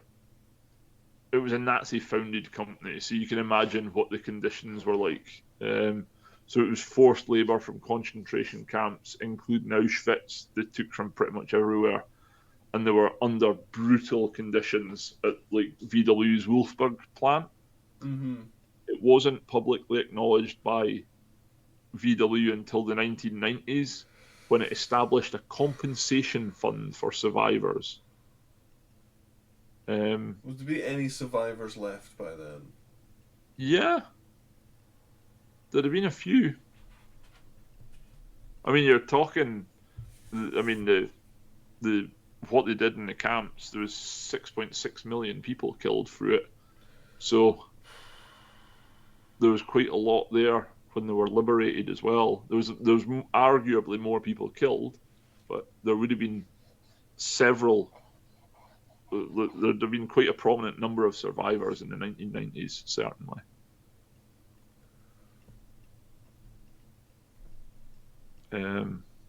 Yeah, not nice. No, really grim. Yep, but we've got the worst one coming now. So So it legit gets worse than that. it legit gets worse than that. So Daimler Benz, or Mercedes Benz as it's now known, they produced military trucks, aircraft engines, armored vehicles for the Nazis. So they operated multiple forced labor camps, one at the Jenshagen plant. Thousands of prisoners were used in engine production. And so a bit of the history knowledge coming out here. So the gassing of people in camps started off on a very small scale. The Nazis were actually widely using the guillotine when they first started to get rid of people. But then they started using trucks, and the way that the trucks were used was they would have a truck and they would have a switch that routed the exhaust fumes into the box in the back, and they would say they were a shower truck. So they would put the prisoners into here for a shower, and then they would switch the exhaust gas round and essentially gas them with carbon monoxide. And they were all Mercedes trucks as well. So Mercedes had quite a prominent role, and it was never nationalised or dismantled after the war either, which makes it quite unusual because you had IG Farben, which was a conglomerate of German chemical companies, which was quite tied into the camps and how everything was done as well. They were dismantled, so you got Bear Group and stuff coming back out of that, which I've talked about before. But Daimler-Benz was never nationalised, it was never dismantled, and pretty much all of its wartime activities were omitted from public knowledge until around about the 1980s. But when it started coming to light what they were actually involved in and what they were doing, they had plants in Argentina, for example. There's a really good film about this called what's it called?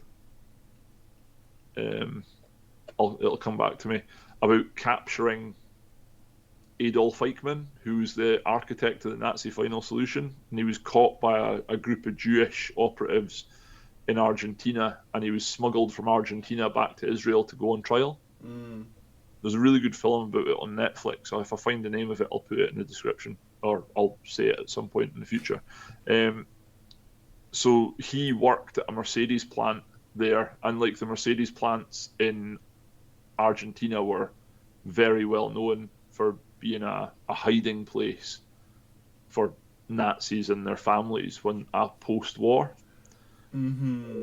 Also, there's some LLC, limited liability company trickery that goes on to make Daimler-Benz a charity, which at a very, very high level, the holding company at the top of it, which prevents them from having to pay reparations as well. They've managed to hide in corporate legal architecture to avoid having to pay any reparations to survivors and stuff. So they're properly cunty about it. Yeah, no, that is horrible. Yeah, it's fucking hideous. Unfortunately, this is kind of the German era of it. The fourth one was Porsche. So we've talked a little bit about this before. So Ferdinand Porsche, who was one of the founding members of Porsche, joined the Nazi Party in 1937. and he became one of Hitler's favoured engineers. So he was actually commissioned to design the Volkswagen Beetle as an affordable car for German citizens. And then Porsche's company developed military vehicles. So they did. Yeah, was he not involved in the a lot of the Panzers? The Tiger? Yeah, like a lot of the tanks that are like the German mainstays, a lot of those came from Porsche. So I mean, they just fucking hell. Why is it all in? It's all in German because it's German history. So like some of the vehicles they designed were the Kubelwagen and Oh, the tiny little car. I think so. That's based. Is the Kubelwagen not very similar in platform to the VW Beetle? I could be wrong on that. I think it might be actually. Like the type is And the Schwimmwagen. Schwimmwagen. Yeah. But the tanks, like you were talking about, so Porsche led the German Tank Commission. So they designed the prototypes for the Tiger 1, the Tiger 2, the Elefant, and the Panzer 8 Maus, which is the largest tank ever built. Oh yes, absolutely. That thing's ridiculous. It's insane. It was something like 180 tons net or gross weight, was it not? It was something absolutely ridiculous. Do you know how they planned on getting that across bodies of water? Because it was too No. heavy for most bridges. How? They drive it across the seabed or the riverbed. And they just used air snorkels to provide fresh air into the cabin. That's so simple in its elegance. But also incredibly dumb. I can't, like, it's, you've just engineered through, like, deciding to make the biggest tank ever in yourself into such a problem that you can't really use the tank in any meaningful capacity. Like, I'm pretty sure it was incredibly slow as well, like, the prototypes that they built of it. Like, it's wildly impractical. Oh yeah. But I mean, Germans had previous for this, you know. They absolutely did, yeah. Like, I can't remember the name of it. It was like Gustav something, but like the largest rifled cannon ever made Oh, is was it a the railway rail gun, cannons? Yeah. and it was made for defeating the Maginot Line at France. That Mm-hmm. was the only reason it existed, and the shells that it fired were something like fucking 18 tons or 80 tons each. It was absolutely insane. Um, but yeah, it was wild. And Porsche were also dragged into the slave labour.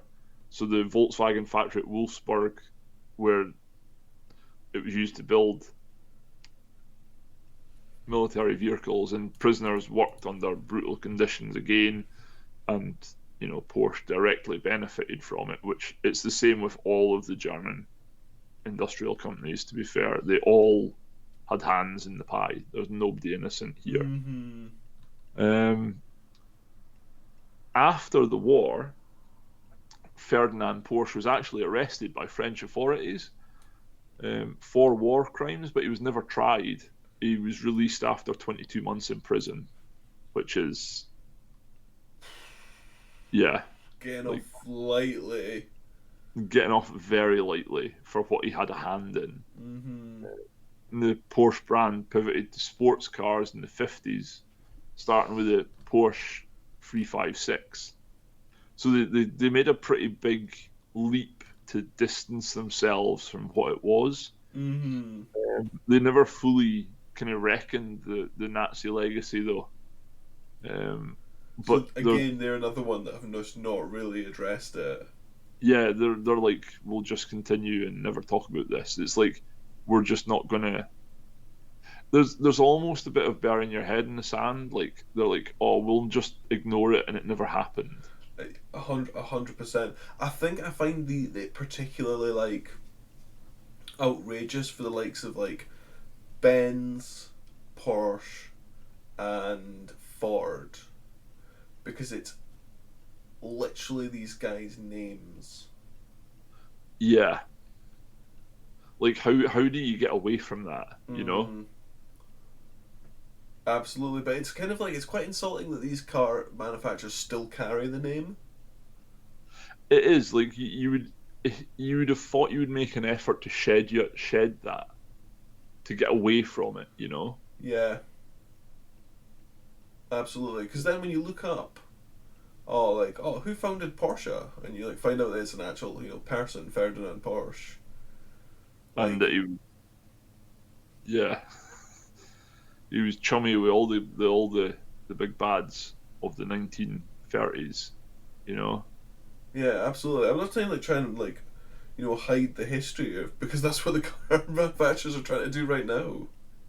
Well, that's it though. Like they are hiding it, and I mean the thing is as well. This is actually glossing over this because Ferdinand Porsche joined the Nazi Party in '37 and was one of Hitler's favorite engineers. But he was also like he was fully paid up. He fully bought into like the ideology because he was also a member of the SS. Yeah, I mean, yeah, absolutely. This is not like, this is not going along with it. This is. This is being complicit in it.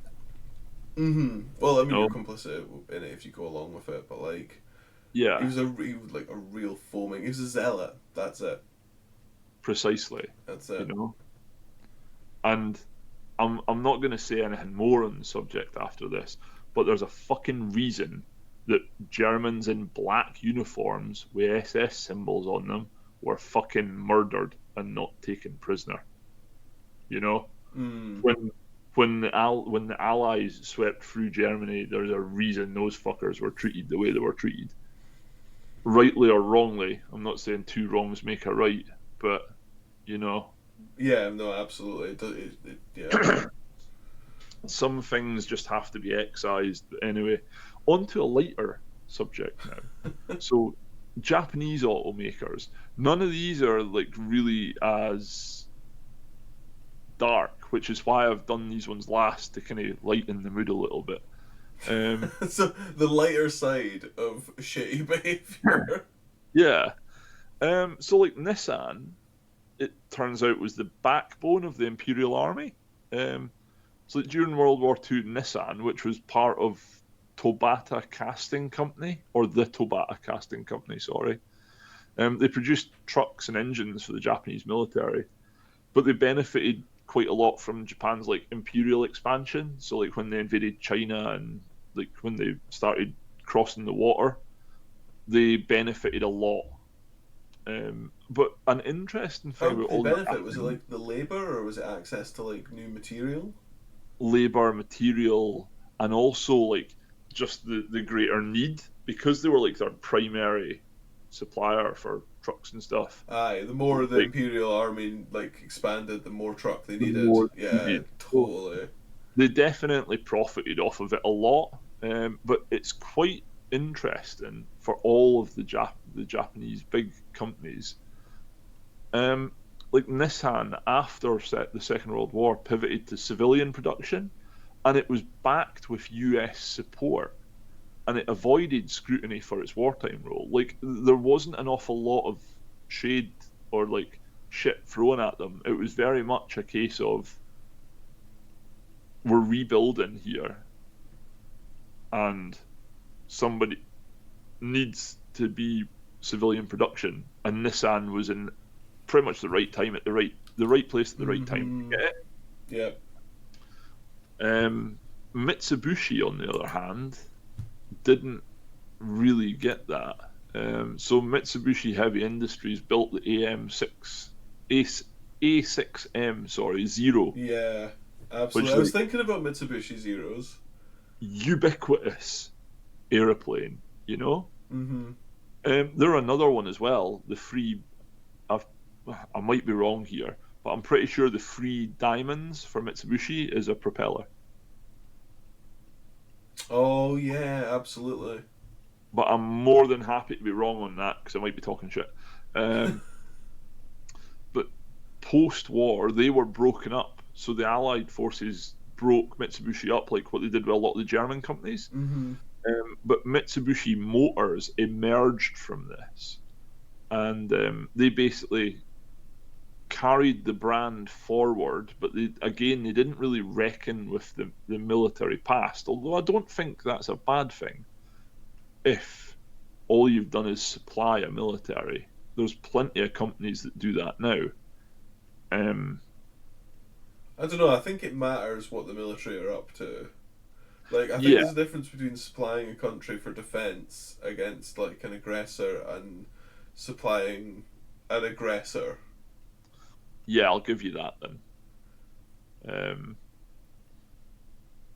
Like, and if your then country's being invaded and you're a car manufacturer and you suddenly have to build like tanks or something like that to like do defense, okay, that's totally fine. But you know, like, if you if your country's like, you know, if your country's trying to eradicate a race of people, like, and you jump in on that, I think that's a bit different.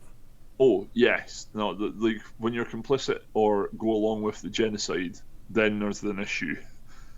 Um, Toyota as well was Toyota's probably the biggest one here. So they produced trucks for the Imperial Army again, and its factories were all repurposed for military use during the war. But after Japan was defeated, Toyota nearly collapsed, like they were nearly bankrupt. We nearly didn't have them. And strangely enough, the thing that revived them was the Korean War in the 50s. Oh yeah. And it was all American contracts from the Korean War that gave Toyota like its leg up. Oh Like that really? saved it. Yeah. Do you know what you Um, can totally learn as a side thing, just from what we're discussing at the moment, what's is that? how much of war is logistics. Oh yeah. Like Like trucks. We're not really talking about tanks. We're talking about trucks. yeah. Like if you can't get stuff from point A to point B to support the people at point B, you're wasting your fucking time. Aye, totally. And that is traditionally done with truck. Yeah. Could you actually see? I'm a massive fucking history buff, man. I love this shit. But like, there was massive issues with logistics, like in the early days of the European invasion by like the UK and America after D-Day, because they would have people that push forward, or they'd have paratroopers that land, Mm. and unless you can get to them in time to start resupplying them, you essentially lose your foothold. Like, as soon as they land, you then have a race against time to link up with them Yeah, absolutely, yeah. and fortify your line so that you can bring your logistics forward. It's an amazingly complicated undertaking. Yeah. So there's actually a really good program about that, and it's essentially they made a fucking harbour on the beaches at D-Day after they broke through, and it was all made with pontoons, and it was Mm-hmm. like they were docking legit cargo ships and just driving tanks out of them, Mm-hmm. and like men and supplies and everything by the ton, and it was they literally built pretty much all along the French coast temporary pontoon harbours that could dock like full size ships. It was fucking incredible. There was a really good documentary about it. I can't remember what it's called though. I can totally believe it. I mean, like, why take over a port city when you can just build your own port? Precisely, and you can do it with pontoons and stuff. It's all temporary. Like, how do you destroy a pontoon? This is the thing, because it's so fucking simple. If you pump Yeah. 100 volts in it, it's still going to have the buoyancy Also, because you could just replace the bit of the pontoon that's bracken. precisely like the simplicity of it just makes it work. Totally. You know, I completely agree. Like, war is kind of fought through like logistical supply lines as much as it is on the front line. Yeah, absolutely. On a As like, totally unrelated note, right? Have you yeah, ever played any like war game Is it Red Dragon? Yeah, I think war game Red Dragon, and there's the other one as well. There's like war game. I don't know, like the regular NATO one. Do you know what? I have absolutely no idea. There's definitely a multiple, but it's like an RTS sim that's like it's like a battle thing. Yeah, But one of the big pushes it does is it's all about like maintaining a logistical supply to your troops. yeah. I've not played the ones you're talking about, but I have played games of that ilk, and they're fucking complicated. Aye, they're intense as well. It's a lot to manage an actual like live battle, whilst also keeping everyone resupplied. Oh yeah, like that's a mission and a half, you know. Um, Aye, there's totally. That was unrelated. Just while it was on my mind. no, well, I mean it's right though. I mean, for a more modern example, like you know what's going on in Ukraine. Like I remember seeing videos and pictures of like garages, like just like the garage down the road that services my car on a weekend when I need it done. Like that sort of garage. And they were getting machine guns from tanks that were like mounted and had like a button trigger, and they were reconfiguring them to have a stock and like a pistol grip with a trigger. So they were like taking a machine gun that was usually mounted on a tank that they were salvaging off all these tanks, and then they were making them man portable for people to like use in the effort. Mm-hmm. And like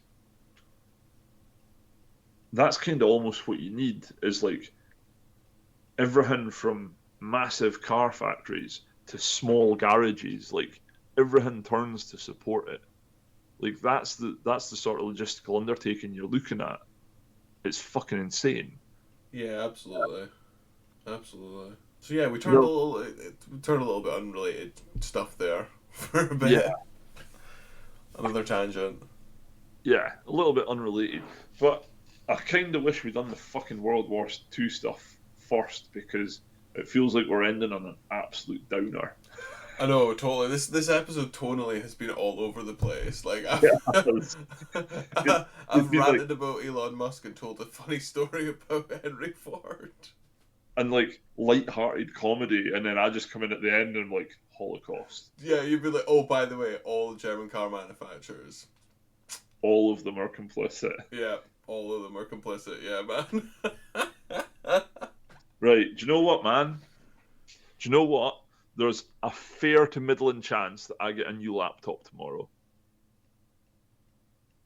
Fair to middling that it'll be rocking up on my Okay. doorstep tomorrow, and I'll be happy as fuck. And that hopefully has done a little bit to lift the mood of myself, you, and everyone listening. Do you know what? I've got one story that I can tell, which is another one of my little faves of the grifty American car industry. Because like Go. you've heard of the John DeLorean one, which is like, DeLorean swindling the UK government, the Thatcher UK government as well, which makes it even sweeter, out of like millions to set up like a production plant for the DMC-12 in Northern Ireland, Yeah. and mostly just blow it on blow. um, but there's another one which is like basically during the energy crisis in America in like the 1970s, there Yeah. was this woman came kind of like just came out with this idea. It was the what did she call it? She called the 20th Century Motor Car Corporation, and she had this like prototype car that she was selling called the Dale, and it was reported to get like incredibly high like MPG, Okay. and basically she got funding from like a bunch of investors to kind of put together a car company, and then she just kind of disappeared Amazing. with like it was something insane. It was like a really really high amount of money. It was like millions in 1970s money. So it's um like billions in today's pennies then. yeah, absolutely, like but it's just one of those great stories. Like she was on like like talk shows and stuff like that, I'm sure, like selling this idea of this like revolutionary car. And do you know what? I'm not even sure any actual cars got built. I think all of the cars were like shell prototypes. Right? And like the person, she was just a total grifter, like just an absolute mega grifter, and then like even faked their death at one point to try and avoid like I think old marriages catching up with them. That's insane. So yeah, that's one of my other favorite kind of like, you know, grifty car stories from America. A small one, but like it's absolutely everyone's at it. Yeah, that's fucking wild. Like, that is crazy. I love it though. I love these mad stories of people just being like absolute grifting it and then just vanishing into the ether with everyone's money. Do you want to know something as like little icing on the cake? What's that? She was in hiding and then was featured on a late 80s episode of Unsolved Mysteries. Like kind of Really? explored her like fraud behind like, you know, like the car and that she was wanted. After the episode aired, someone sent in a tip that led the police Oh to my Dale, god. Texas, which is absolutely fantastic because the car was called Dale and she was found in Dale, Texas. But yeah, yeah, she was working in a flower shop under a different name and got lifted and sent to prison. I love it. It's just Oh, America's such a weird, insane country. well, off the back of this, I've got a documentary for you to watch, right? Lay it The on me. le- the Legend of Cocaine Island. The Legend of Cocaine Island. So it's on Netflix, right? And I came across it by absolute accident, right? And the trailer starts with the Northerners say when they're telling you about a fairy tale, it starts once upon a time, and then the guy that's talking goes, but here in the South, our fairy tales start with "You ain't gonna believe this shit," and then it just kicks off, and it's about this business owner had a crackhead friend that was basically like, "Oh, I found this cocaine washed up on a beach," and then it gets into this myth where they went to this other place where they went back to the beach where he buried it, and they dug it up, and they were bringing it back to the US, and it was fucking wild, like. But they end up interviewing like the ATF agents. And the ATF agents are like, nothing was ever found or confiscated. But it's like the way they say it, it sounds like absolute bollocks. Um, and then the documentary guys are like, what would you say to anybody that's looking at going out to the island to dig at the coordinates that are in this documentary? They'd be like, we would advise heavily against that. It's like, oh, okay then, cool. But it's really good. It's actually a good watch, man. Alright, I'll give it a look, yeah. Yeah, Legend of Cocaine Island. It's. I remember watching it and I'm just like, this cannot be legitimate. But by fuck, it's a true story. I promise you that. Oh my goodness. Alright, I'll Are, give it a look. I'll give it a are you look. just looking it up like? Yeah, I'm just having a quick like scan over like what it is. I think Cool. you'll enjoy it. Well, with that recommendation in the bag, shall we wrap up? I Should think we that is about time for tonight. I think we'll call it a night. put a lid on these bad dudes of the car industry? I suppose the wrapping statement, summation statement is that like honestly, there's like quite a lot of like what would you call it, like moral what I don't know. It doesn't matter. Forget. I think the story is everyone is complicit in something if you go back far enough. Maybe, maybe, But or the motor trade has some particularly dark chapters, especially in Europe. yes, absolutely. Yeah, totally. The history of the car is, you know, pretty grim. It's drenched in blood and anger and Yeah. hate. Yes. So go out and enjoy being a car enthusiast. Yay! I tried so hard to lighten the end of the episode up, and then we just fucked it again, didn't we? Absolutely. Honestly, Um, it was good. It was light. It was well. Anyway, should we wrap it up? I think we should, man. Yeah. Okay, cool. So if you were enjoyed this because you're, I don't know, insane maybe. But yeah, no. If you like what you hear, give us a like, give us a subscribe, leave us a review. We'd love to hear from you. And yeah, thank you very much for listening. Toodaloo. Goodbye.